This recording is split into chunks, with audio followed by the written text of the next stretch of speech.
What's going on, guys? Hey, today we're gonna make some super easy salmon. It take you probably about 20 minutes total. It's delicious, lots of protein. I've got to count it up at the end, but I believe there's like 68 grams of protein up in here, so it's a great way to hit your protein. Lots of healthy fats that are good for your brain and other functions of the body. Let's go ahead and get started. Some salmon, rosemary, olive oil. Pour a tablespoon in there.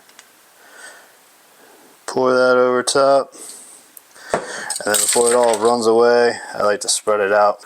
Get some rosemary. I like to take it, just throw it on here like this, kind of peel it off, just sprinkle the whole entire thing.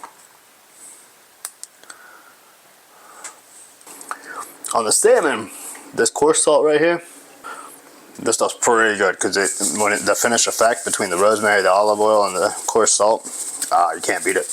Preheat the oven at 400 degrees. Cook for 15 to 20 minutes.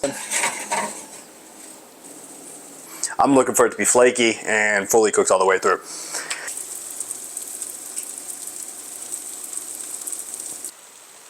And there you go.